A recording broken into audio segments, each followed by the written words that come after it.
మనుల కోసమే సిలువలో సాగింది యాత్ర కరుణామయుని దయగల పాత్ర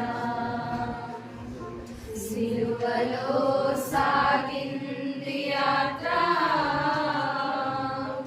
కరుణామయుని దయగల పాత్ర